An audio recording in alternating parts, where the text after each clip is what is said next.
I'm a feminist, but this week, the Guilty Feminist appeared in The Economist in an article about how women are excelling at podcasting. And the article mentioned Lena Dunham and Hillary Clinton.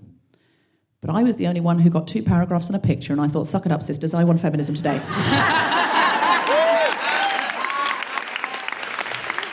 That was not a good thought, and I immediately thought something better. I'm a feminist, but I do miss the cheaper car insurance.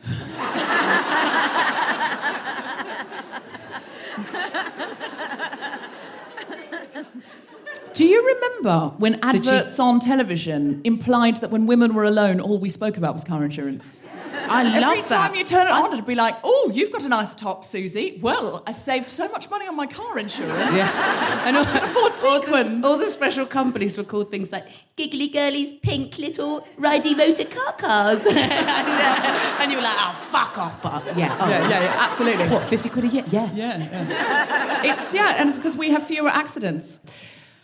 I'm a feminist, but when I was watching The Handmaid's Tale, the adaptation of the dystopian novel by Margaret Atwood about a future where women's reproductive rights have become Old Testament in nature, a Hulu drama that's now looking more like year 9 of the Trump administration, I thought, I hope when this actually happens in a post-Trump, post-Brexit landscape and we are all marshalled into homes to serve the 1%, that my commander is as handsome as Joseph Fiennes.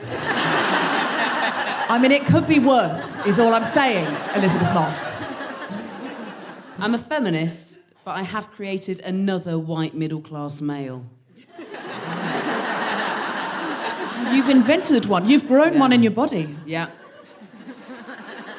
You've grown entitlement and privilege inside your uterus. Haven't I? I'm so sorry. You'll coax him into being an ally, a feminist ally. At the moment, he's pretty violent. He's only like 18 months or something, isn't he? Mm. There's time. You thought she was going to say years. He's only 18 years of age. He's a young offender. I'm a feminist, but sometimes I read Justin Trudeau's tweets in French.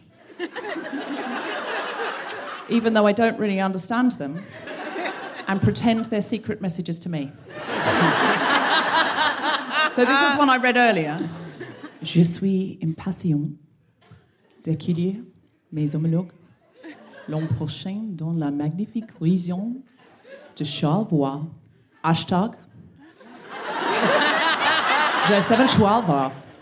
And I thought what he meant in this secret message to me was, I am impatient to see you, my darling, and ravage you in the magnificent Canadian region of Charlevoix. Hashtag ravage Charlevoix. I'm a feminist, but I hate all photos of me where I look genuinely happy. Because... So I'm grown up enough, I'm feminist enough to now not hate all photos of me. It's not enough for you, is it? I can tell. But, because I used to look at all photos and think, oh, you fucking minger. And now I don't look at photos and think that, unless I look genuinely happy in it, because then I think, oh, you fucking minger, and you haven't even noticed. I think you look very beautiful in photos. Look at you in that picture, you've forgotten you're a minger. You look... And now they're the worst ones. No, you look very lovely in photos. I won't have it. I, on the other hand... Shut up. Live from the Theatre Royal in Brighton, the Spontaneity Shop presents The Guilty Feminist with Deborah Frances-White and guest co-host Jessica Fostekew and very special guests Sharon Horgan and Rebekah Staton talking about motherhood.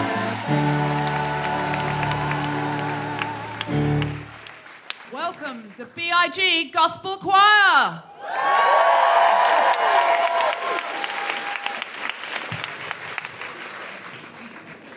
Thank you, ladies.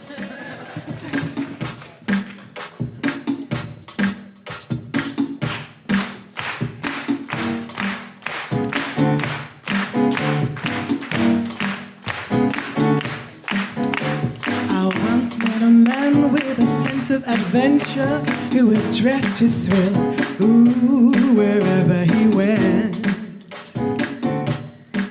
He said, let's make love on a mountaintop, under the stars on a big hard rock. I said, in these shoes? I don't think so. I said, honey, let's stay right here. So I'm sitting in a bar in a Guadalajara, and in walks a guy with a faraway look in his eye. He said, I've got a powerful horse outside. Jump on the back and I'll take you for a ride. I know a little place we can get there by the break of dawn. I said, in these shoes? No, Jose. No. I said, honey, let's stay right here. Oh my gosh, you hear what she said? What's that problem? Oh my God. No le gusta caminar, no puede montar a caballo, como se puede bailar, es un escándalo. So then I met an Englishman. He said, won't you walk up and down my spine? It makes me feel strangely alive. I said, in these shoes? Billy, if I walk on your back, I'll kill you, love. I said, honey, let's do it. Let's stay right here. So she wants me to walk on her back? You want to walk on mine? Are you serious? Serious. Oh my God, no way. No le gusta caminar, no puede montar a caballo, como se puede bailar, es un escándalo. No le gusta caminar, no puede montar a caballo, como se puede bailar, es un escándalo. Es un escándalo. Es un escándalo. Es un escándalo.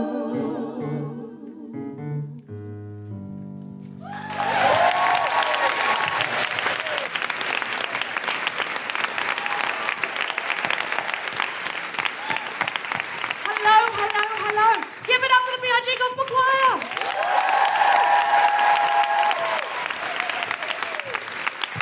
I feel like feminism needs a gospel choir all of the time. Don't you feel that? I feel like if you're just going into a meeting, and that was like one of those really hard meetings where they were all going to be men who were going to sort of sit there passive-aggressively with their arms folded. Yeah. I honestly feel like if you just had a small gospel choir, don't overdo it. 2 or 3 people just behind you going, yeah, I'd like to. sister, sing it. Listen to her, Chris. Don't sit there with your arms folded, thinking you know more because you're a man, because you don't. And fuck you, Jeff, while we're at it. Just saying. I don't know. Yeah. I mean, if I could have you introduce me just every time I get home. What? Like that. To your That's how I'd husband? like it. What, I don't know how many times I have to go over this. I'm not married. Oh, sorry. To your life partner. Yeah. Yeah. Just what? You assume, I think, that I'm just far more proper than I am. No, I'm there's taking nothing. it as a compliment. Oh God, I've gone into terrible territory here where it's not proper to be married. We're feminists. We can choose to be married or choose not to be married, and we all feel it's a little bit more feminist not to be married. Do we? And just stay in a sort of loose arrangement. Now it seems like I'm not married because I'm a feminist, but it's just because it's 10 grand. Just shout out if you listen to the podcast regularly. Feel free to stand right in front of us. Shout out if you've never heard it. Just some people have been dragged along, and there were some people in the front row who did not shout out. They put their hand up, and because they don't yet know the guilty feminist way is to go, yeah, I haven't ever heard it. Have you been brought along by a friend? No, I brought a friend. You brought a friend. You've never heard the podcast. You Not just the podcast, just on on the radio. Well, I was on the radio. You were. Was I? I don't remember ever being on the radio talking about the Guilty Feminist. I mean, I have been on the radio. I'm not denying that, madam. What's your name? Pins like needles. Pins like needles. Is your name? I'm loving that. That says feminism, doesn't it? Pins like needles.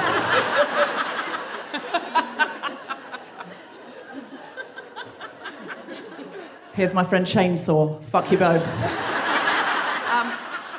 So, tonight we're talking about motherhood. Yeah, that's right.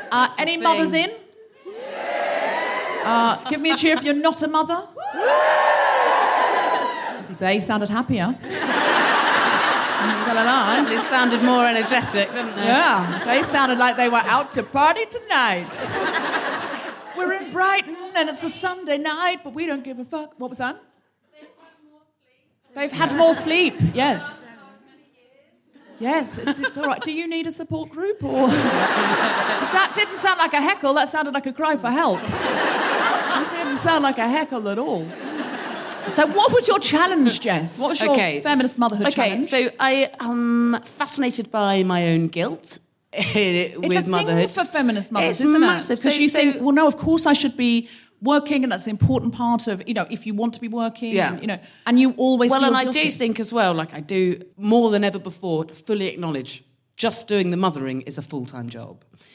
So doing other things on top of that is doing more than one jobs.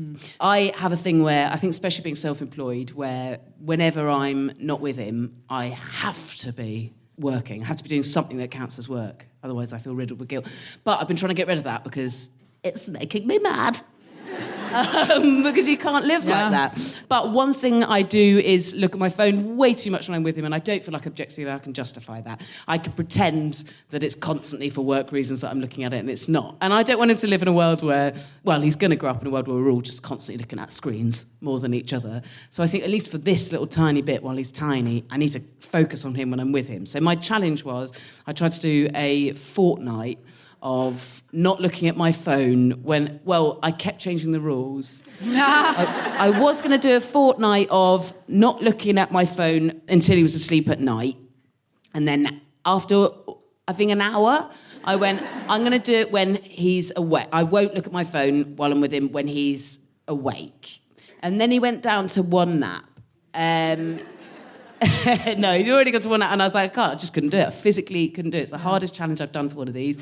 I just couldn't. I just kept pushing the. Got to the point where I moved the rules to I just won't look at my phone when he can see me. And he's 1.5, and it just meant I was just leaving him in rooms. And I don't have one of those like perfect baby-proofed homes. I was just leaving him in rooms with ovens and. Did you find, just even though upping your time away from the phone a little bit improved your relationship with him and your feelings of, perhaps reducing guilt if you weren't there? I wish it had. No.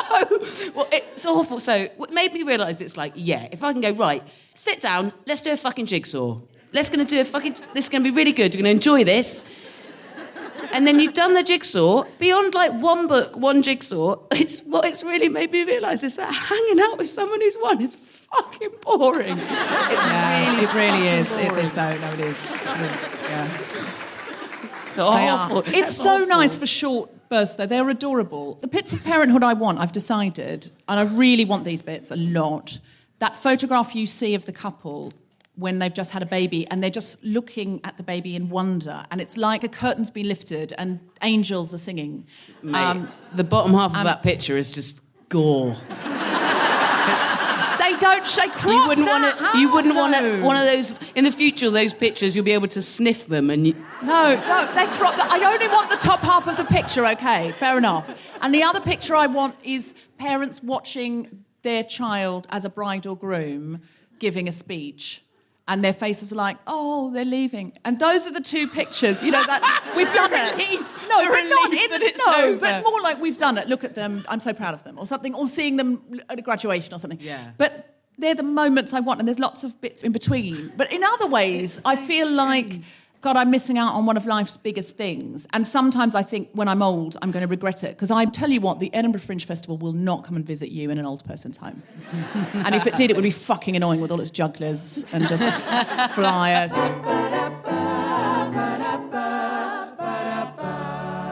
Welcome to the stage, Jess Fostekew.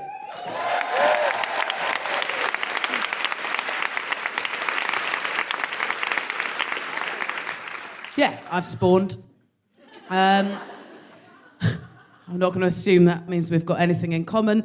Those others of us here who have made that mistake already. I think I'm constantly being thrown into situations. My one is just over a year and a half old. And I'm constantly being put into situations now with strangers where the assumption is because we've all heaved out children that will have a similar sense of humour. And that's not the case, is it? But what better way than humour to try and break the ice in these claggy situations like play groups and singing groups? I took my son to a play group and he was kicking off, screaming, shouting, and I parked his buggy next to another toddler in a buggy that was similarly screaming and shouting, and its mum and I locked eyes, and it was a nice moment. It was like, oh, yeah, both had a long morning.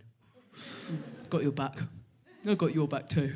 It was nice. It was like, oh, I was like, I think I'm about to meet a friend. And she went, oh, she's teething. It's always teething, isn't it? And I went, mine's got a horrible personality.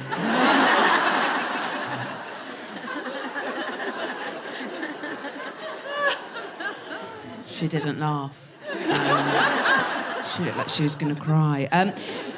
I found motherhood revelatory so far, in a sense that I thought the scariest bit would be physically having the child. I mean, don't get me wrong, it's just fucking horrific. I'm not going to talk about that now. We haven't got time, and this isn't stand-up horror. I thought the scary bit would be having the kid. Actually, it's once it's out. I don't know if you've ever met a freshly hatched one, but initially, when they first get here, they're only about that big. And once it's out, it's normally furious. And in the hospital, they just check, really, that you've got a hat on it, and then they tell you to go home. You would not believe the pressure that you're under to keep it alive. That is rationally terrifying. That is totally reasonable, I think, to find that terrifying, isn't it? So I spent the first weeks, and if I'm honest, months of my son's life flipping between the most intense love, but also horror that I've ever known. And the love, too. It wasn't like a sort of fuzzy extra love all of the time. It's really intense, unmanageable slaps and punches when you're not expecting it of love. So an honest conversation in the early weeks would have been like, oh, when your face just flickered then with what was definitely a guff but looked a little bit like a smile. I felt like I was going to puke on my own heart for a minute. Can't say it was pleasant, but it was definitely full on. Every time you're asleep for longer than an hour, I worry that you're dead. When your little hand just gripped my finger then with one of our most ancient, ancestral, most base animal reflexes, I thought I was coming up on an NBMA.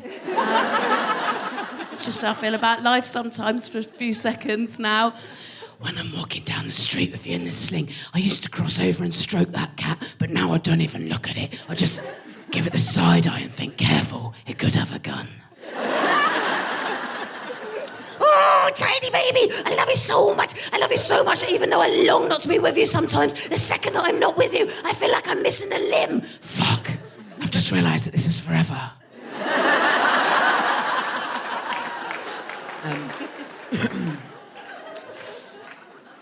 Also revelatory, having a kid has changed my relationship with my mum. She's a new grandparent. I didn't realise that when you become a grandparent, you go into a sort of biological PR overdrive for that kid. I mean, sometimes I do worry that she loves him more than me. She says she thinks it's fine to do this. People go, oh, Nikki, how's your grandson? And they don't really care. They're going, oh, Nikki, how's your grandson? She'll go, oh, he's fine. He's actually very advanced. That's no way to talk to people. Also, no offence to him, but he's not.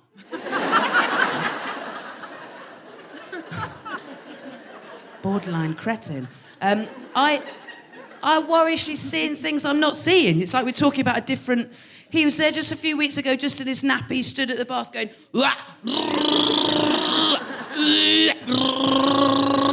And she went, he said thank you.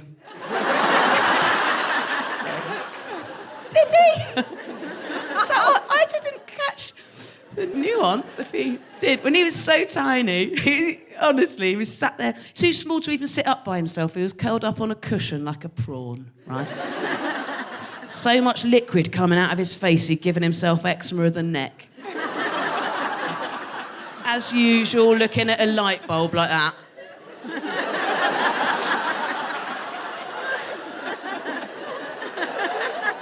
And my mum looked at that and went, I think it's going to be really musical. Do you reckon?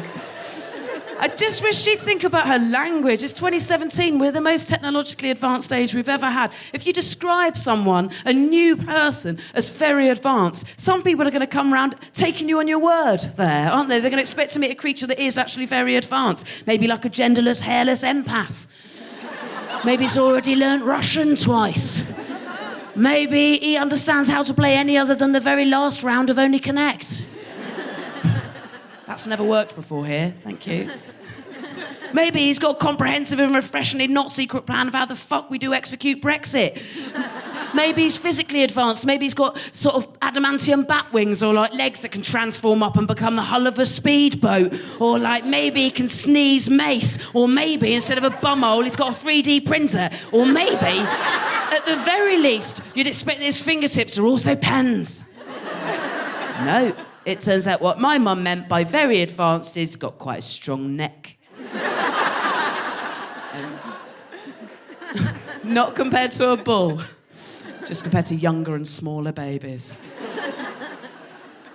And this is the last thing I'll tell you. So he's a year and a half and he's just started walking. He couldn't be asked for ages with walking. I mean, if you go crawling everywhere and no one's judging you, why would you ever learn?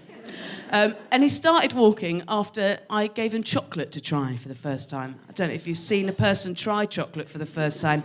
It's pretty amazing. It's a full emotional spectrum. It's basically like a one-man performance of Planet Earth 3. It was pretty glorious. And I got him out of the high chair and put him down, and he just walked for the first time ever, just like... I think this is for audio, but the first image you have of babies walking for the first time is quite sort of a shit-faced adult, basically, isn't it? All toddery. No, smashed it. And just put him down and he just walked. Just walked like he'd always known how for a minute and a half. So I filmed it, obviously, sent it around to all my friends and family, and one of my more honest friends said, oh, so the motivation he'd been waiting for all this time was chocolate. It's definitely your son. Fair point. So next week I'm going to give him a glass of Malbec and a small reefer. Hoping he'll run a marathon. Thank you.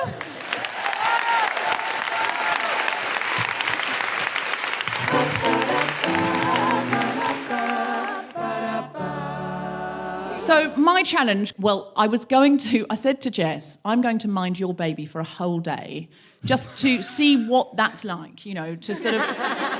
Get it. And then...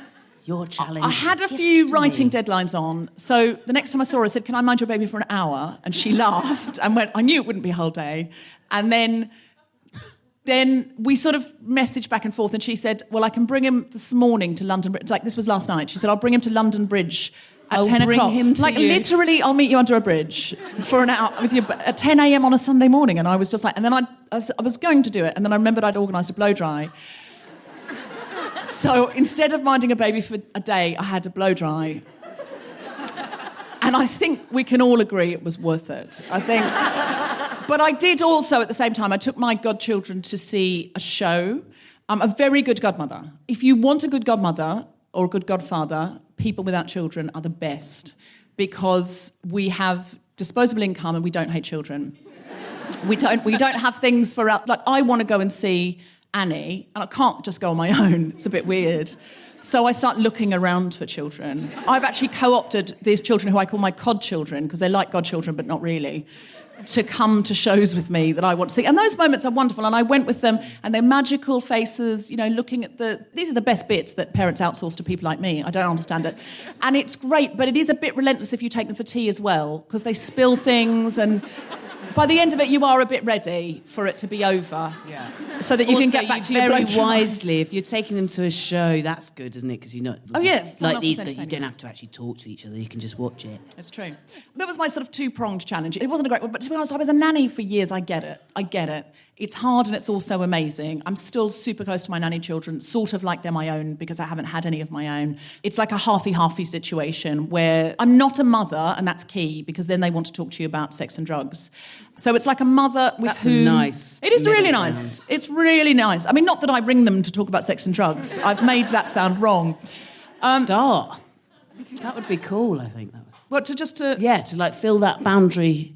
Yeah, gap. it's honestly, if you've got a grown-up in their life who knows them when they're small but adores them all the way through, it is a great thing because when they hate you, they'll come to that other grown-up and say, I've got a horrible coke addiction. Now...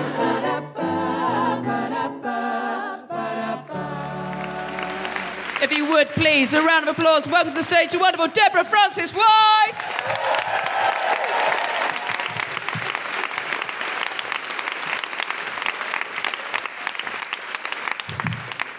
So I've tried to have babies. I mean, I've done all of the things, all of the normal things. I haven't sort of, had barbed wire here with a foreskin of a goat in it or anything like that. It's just sort of like the normal things like ejaculation, IUI, IVF.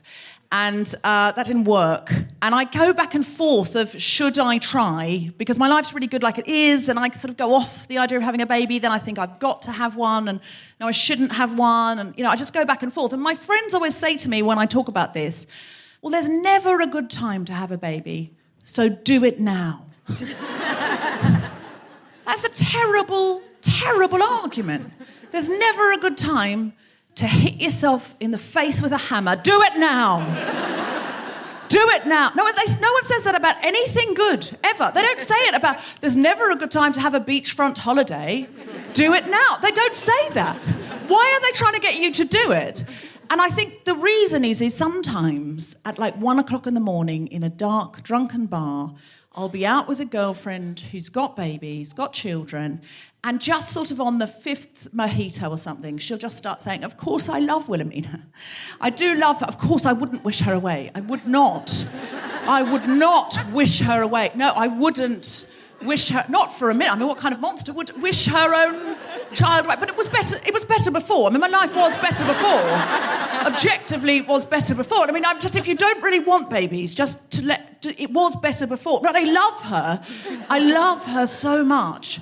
And and the thing is, there are moments of great joy. I mean, great joy you'll never understand if you don't have a baby. Moments of great joy, fleeting moments. I mean, fucking fleeting moments of great joy that you will never understand. Hours of horror.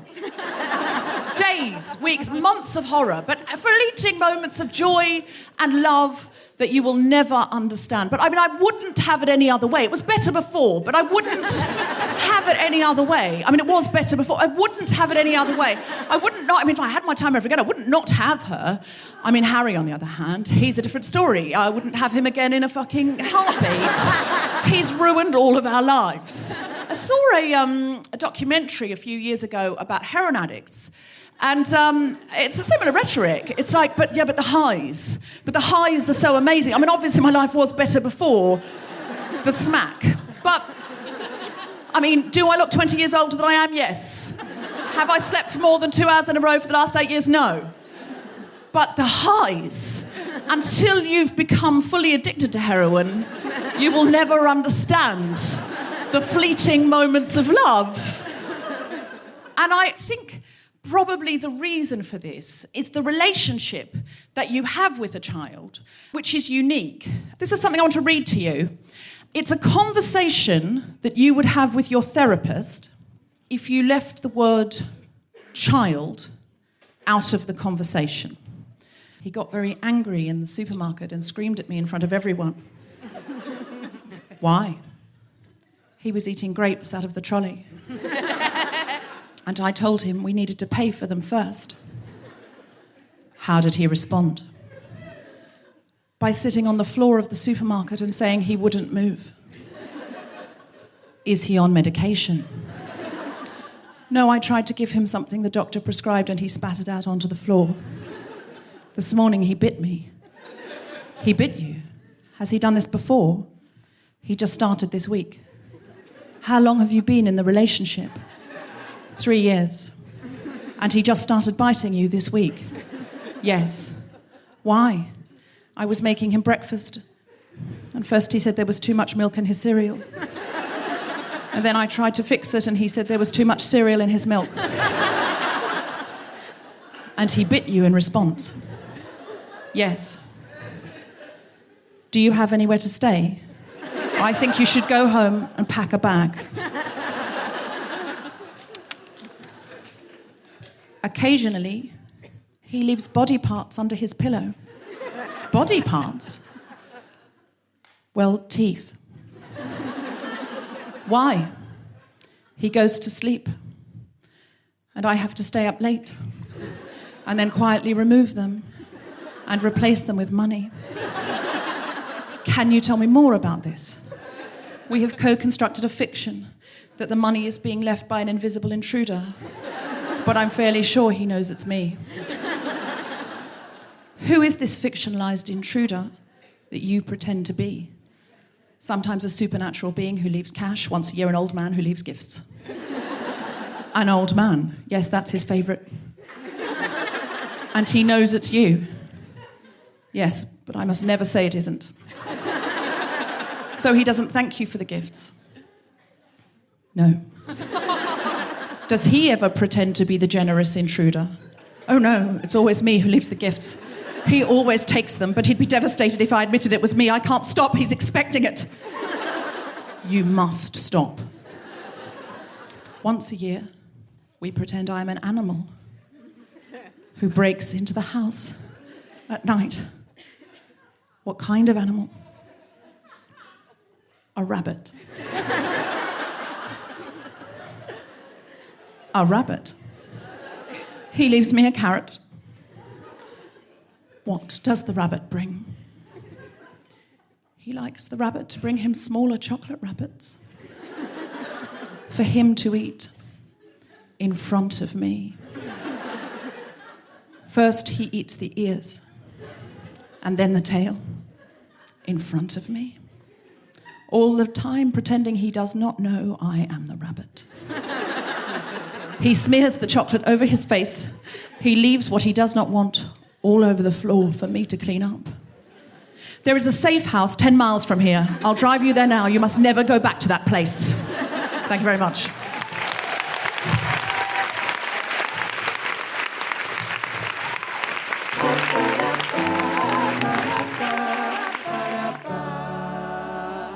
Hello, Guilty Feminist. This is Deborah Frances-White from The Guilty Feminist, briefly interrupting The Guilty Feminist to say hello. On Sunday, October the 15th, we will be in Melbourne.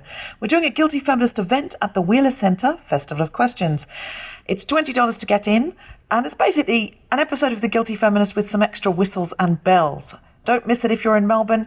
It will be Sunday, October the 15th, and you can get tickets by going to wheelercentre.com. If you are in Sydney, the first 3 shows have sold out, so we've added an extra one at 5 p.m. on Saturday, October 21st.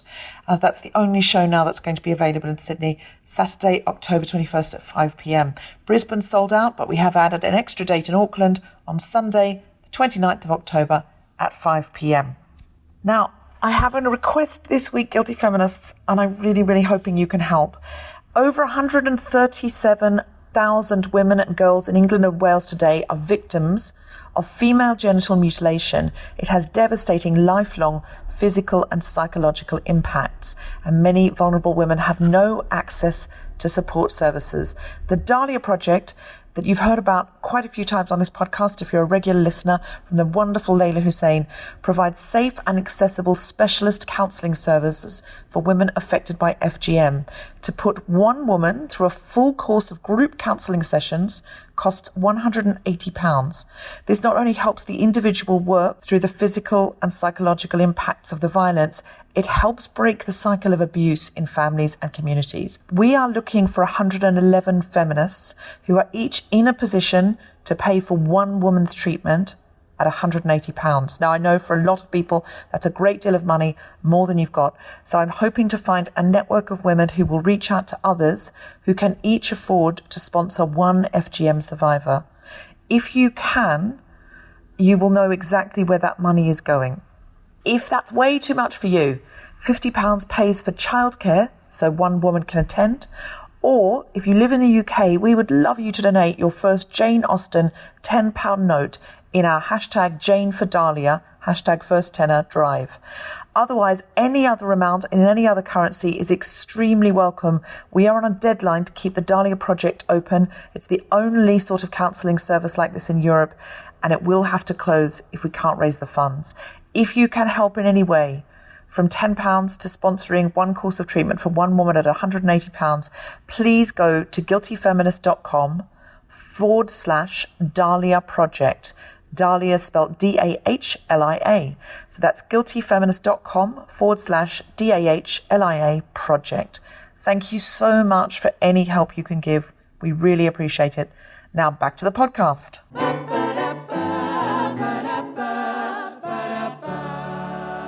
Would you like to meet our guests? They are our very, very special guests. Rebekah Staton is a phenomenal actress. You will know her off lots of television shows, but one that's very relevant today is the wonderful Raised by Wolves, about a very specific sort of mother. And she was also in Pulling with Sharon Horgan, who is our other guest, who wrote the wonderful Pulling, and also Catastrophe, and more recently now Motherland. So please put your hands together for the extremely talented, delightful and charming Rebekah Staton and Sharon Horgan.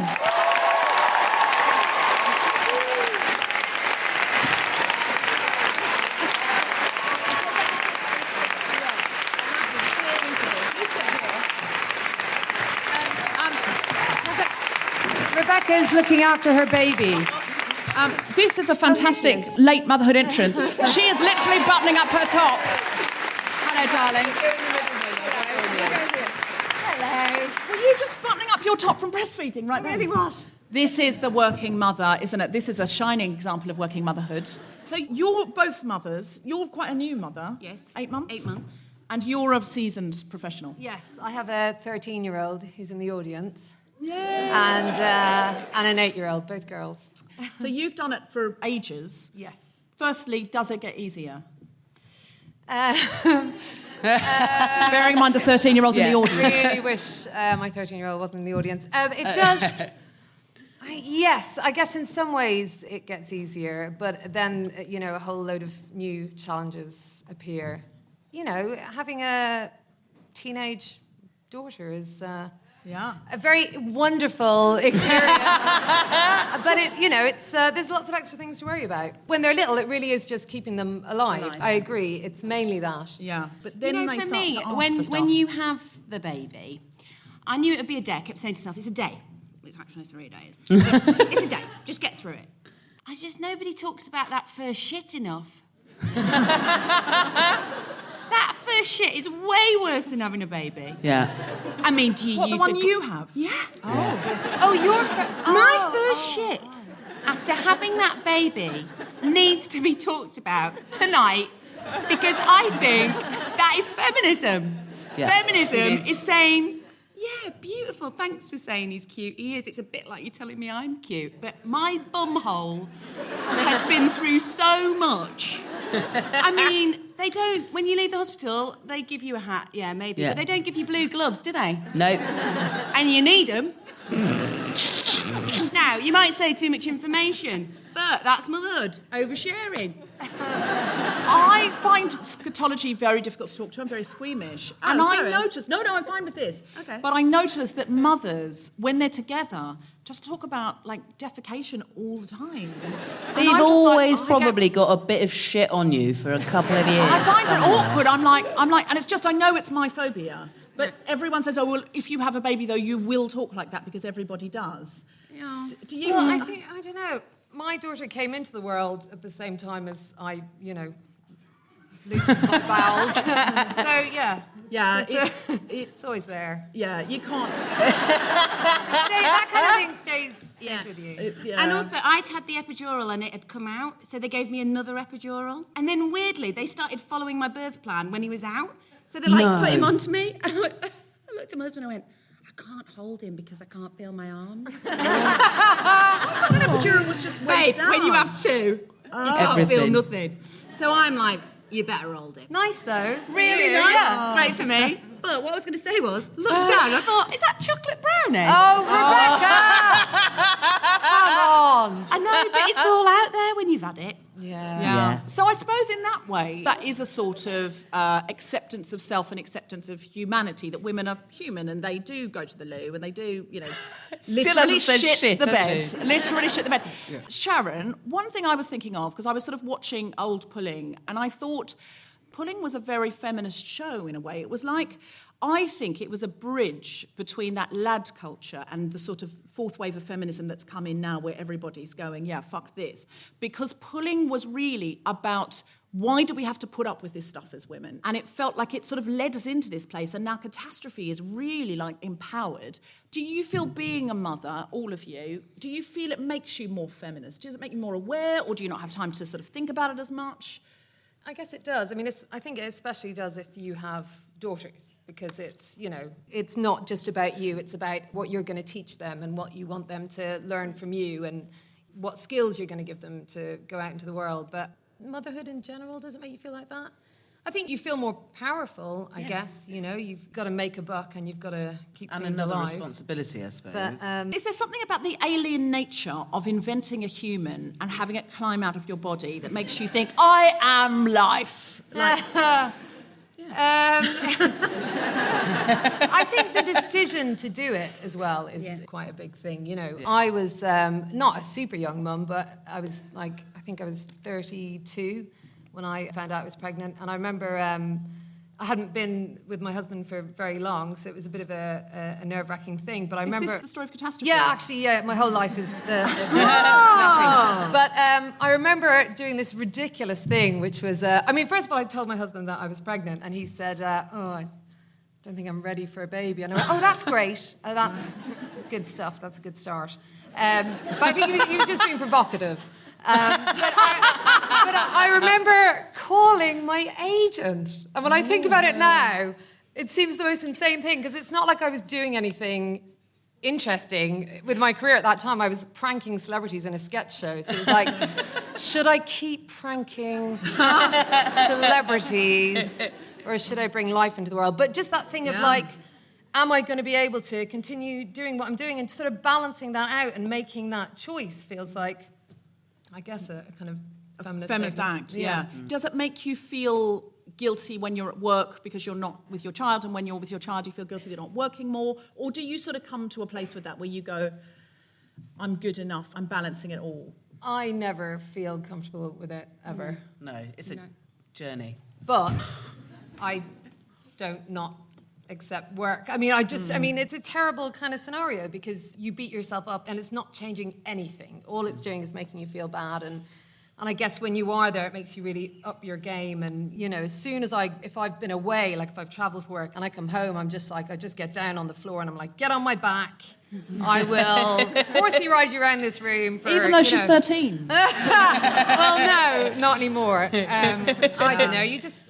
You bring your A game. I think that's right, though, because I think you could just be bored and relentlessly with these people, and they could pick up on your dissatisfaction, and in a very real way, that is not as good as shorter time with them, but that time being full of love and energy and engagement. Yeah, but Deborah, I've got to say this. I had so many friends get in touch, week 2 of having the baby, going, if you need to get away from the baby and get down the pub, if you need a break from the baby, just ring us. I was like, I don't want a break from the baby. The baby's cool.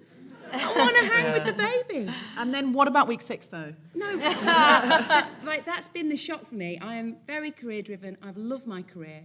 But motherhood has taken me by surprise because, footwork. Yeah. That's really nice. That's really nice. Yeah.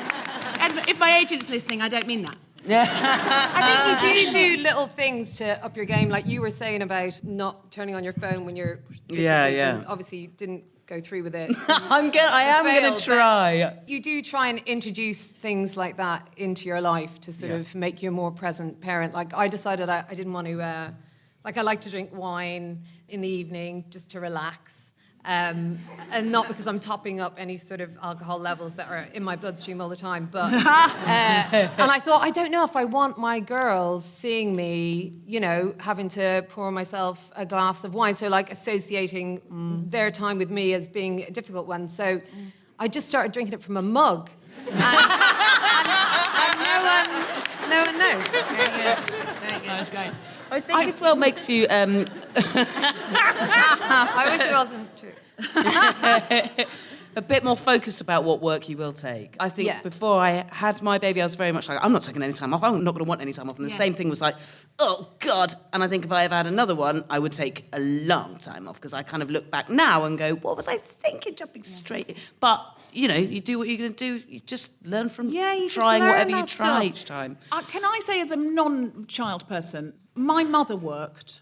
She was an artist and she painted. And a lot of my friends' mothers did not work when I was growing up. And I was so proud of her.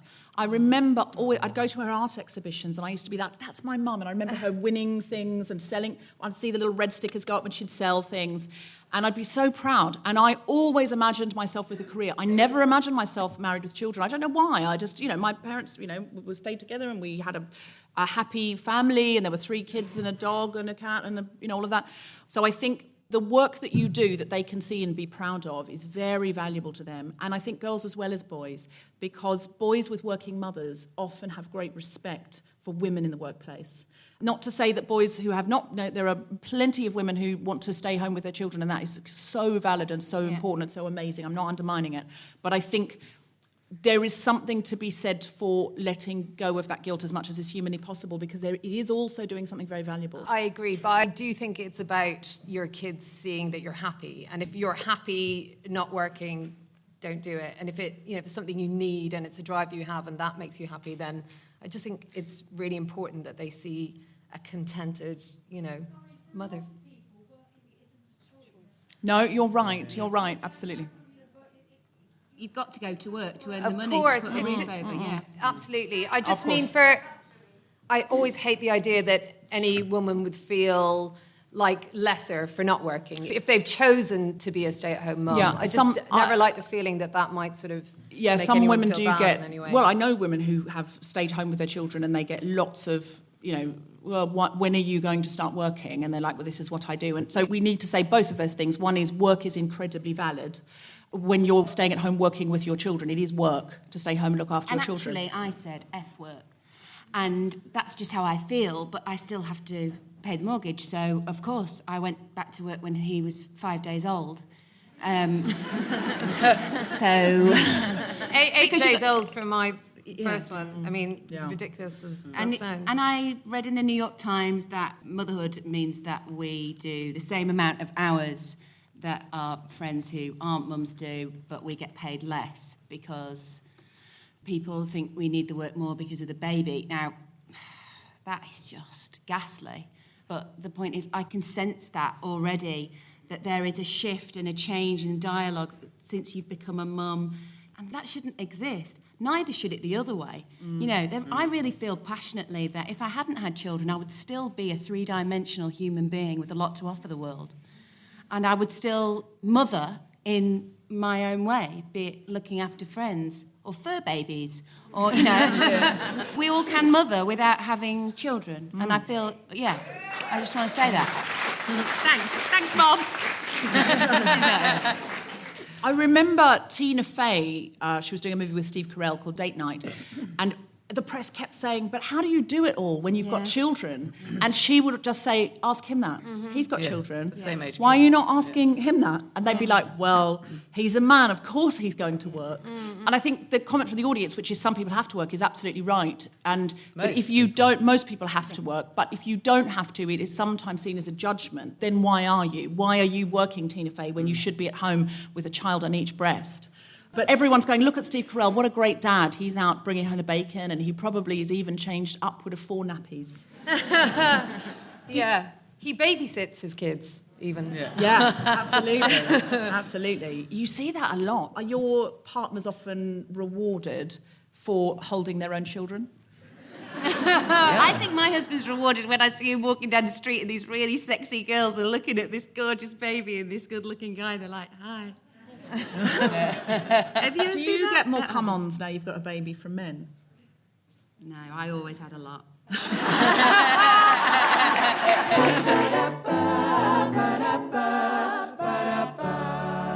So Q&A from the audience. Does anyone have a question? Yes, one here. Oh, yeah.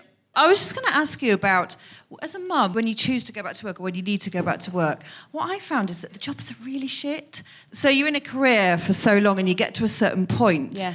and then maybe you take some time out because you've got several kids or whatever, because you need to. Yeah. And then when it's time to go back into work, you can't rejoin at the same point that you left. Yeah. Yeah. And so there's a lot of jobs that are poorly paid in relation to what you used to sort of command. Yeah. And the jobs themselves are quite low skilled. So I think there's a lot of mums I know won't go back to work because there's nothing out there that they like and they can't justify paying for childcare because the jobs don't pay enough. You know what I mean? Absolutely. I mean, we could do a whole night about childcare, couldn't we? Yeah. You know, that we are paying other women, hopefully well, to look after our children. Often not, I think. But do you know what? Like, some of the fees are extraordinary. Yeah. For Extraordinary. nurseries. But the wages aren't. The fees are, but the wages aren't. Yeah. No, it's a nightmare. And the thing about being nervous about, I mean, I think that one of the reasons why I went back to work very quickly is because I was really anxious that time would pass and people would no longer be interested in what I did, or, you know, they would have forgotten me, or what. And you have this sort of low-level panic that even if you're not ready to go back to work, and even if it's not the right time, or, you know... Oh, it's a shit there's- job compared to what you want to be doing. You kind of sort of have this low-level panic, and you kind of have to go with it because it's too nerve-wracking. Otherwise, you kind of don't... You suddenly feel like you're not a relevant person, which is terrible. I feel like one of the big issues is childcare, because if women had access, like in some Scandinavian countries, childcare is free up until the child is ready to go to school. So it's like school is free here. You can basically have free childcare from 0 to 5, but they're really nice sort of playgroups and creches and things where they're doing constructive, interesting things. I think work-wise Jean-Paul. and childcare-wise, there's room for, I mean, full Scandi heaven. Yeah. But there's also room for a middle ground where we just get a bit more flexible, and understand that people are coming back with no less skills, but they might need more flexible hours and any childcare arrangements other than, you know, basically live-in nanny. Like my kids at the scuzziest nursery.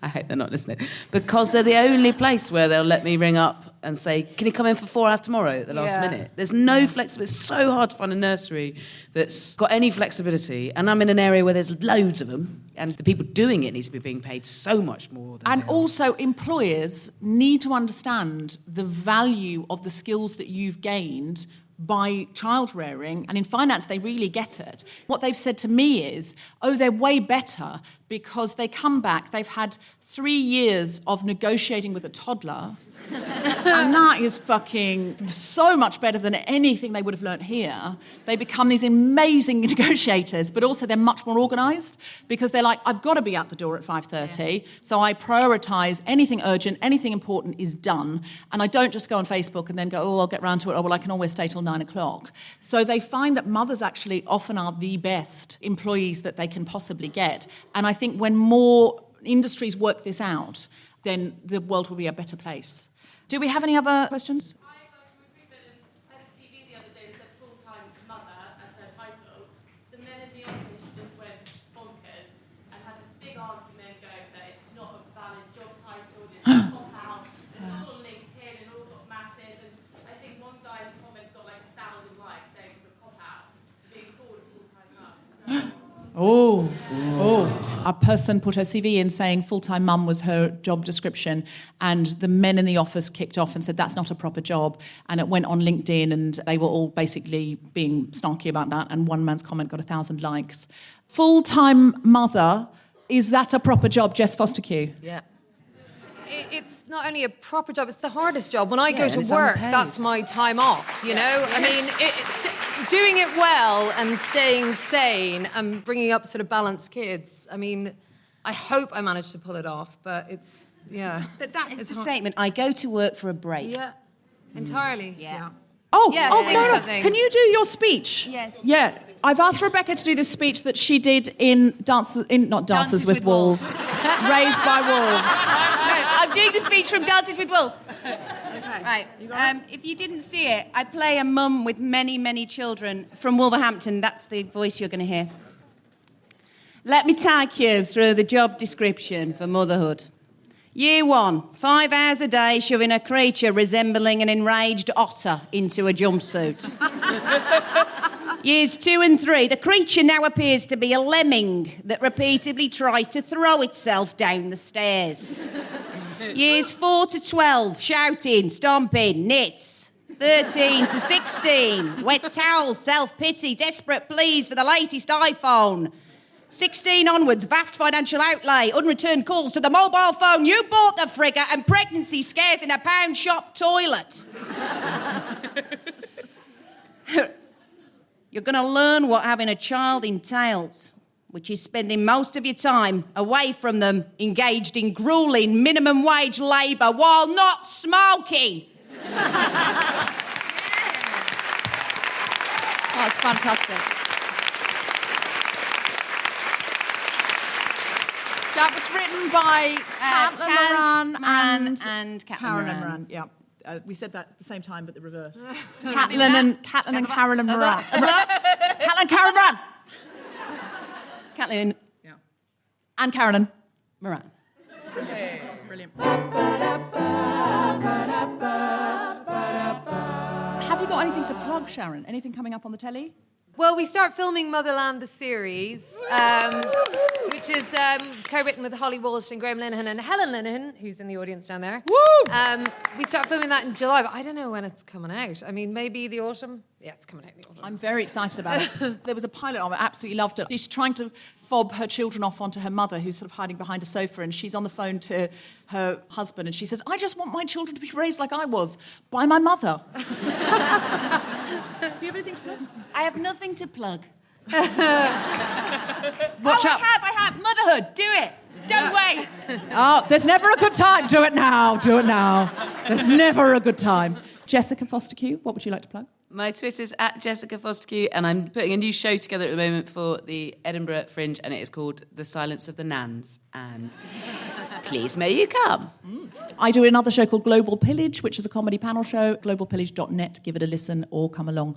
Follow The Guilty Feminist on Twitter at GuiltFemPod. Check out our Instagram, instagram.com/The Guilty Feminist. Like our Facebook page, sign up to our mailing list to get notified as soon as a new episode is released. And please go to iTunes and rate, review and subscribe. It helps other people find the podcast. And give it 5 stars. Okay, that has been our motherhood episode of The Guilty Feminist.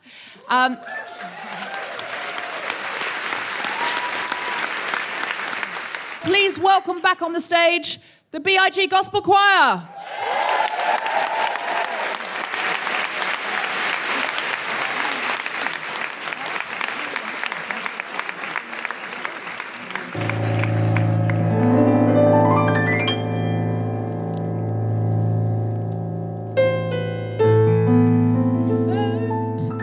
First I was afraid, I was petrified.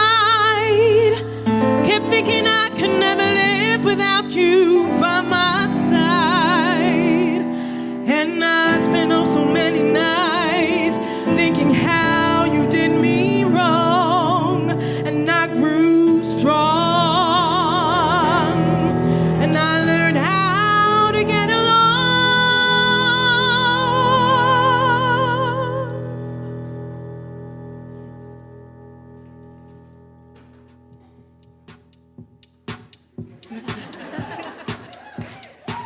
And now you're back from outer space. I just wanted to see you there with that sad look upon your face. Should have changed the stupid locks. Should have made you leave your key. If I had known for just 1 second you'd be back to bother me. Go on now, go. Walk out the door. Turn around now. You're not welcome anymore. Yeah, weren't you the one who tried to hurt me with goodbye? Do you think I'd crumble?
Oh, as long as I know how to love, I know I'll stay alive. I've got all my love to give. I've got all my love to give.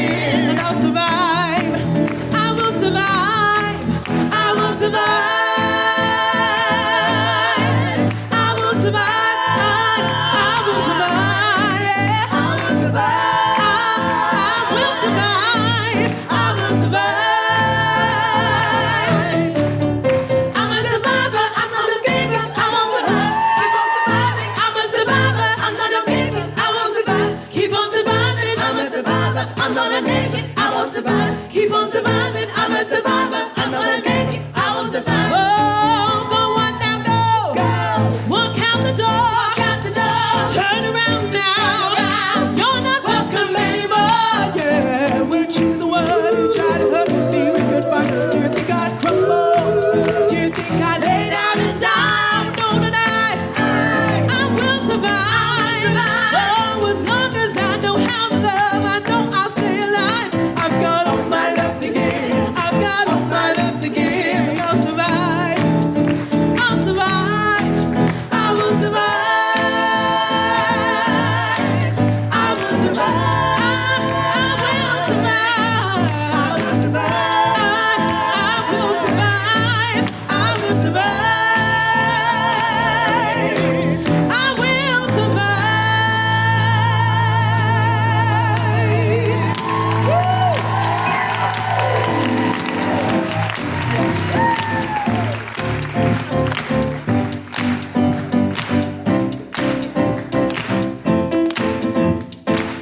Any survivors in the house? Okay.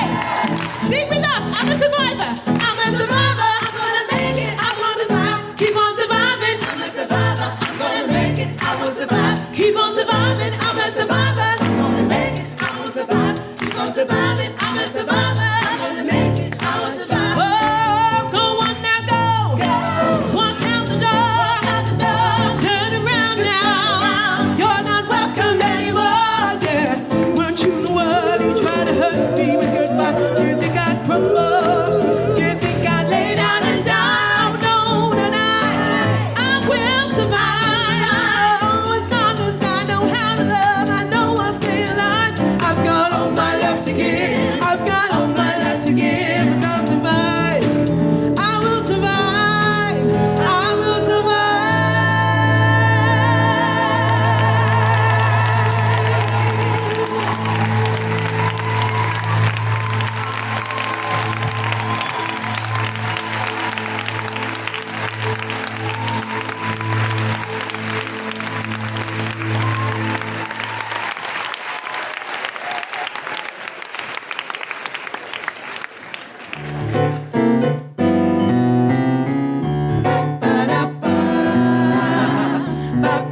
You have been listening to The Guilty Feminist with me, Deborah Frances-White, guest co-host Jessica Fostekew, and our very special guests Sharon Horgan and Rebekah Staton, and the BIG Gospel Choir. The recording engineer was Chris Sharp. Music was by Mark Hodge. The producer was Tom Zelinsky for The Spontaneity Shop. Thanks to Tony and Hannah at PBJ Live and everyone at the Theatre Royal, as well as Brighton Festival, and all of you for listening. For more information about this and other episodes, visit guiltyfeminist.com.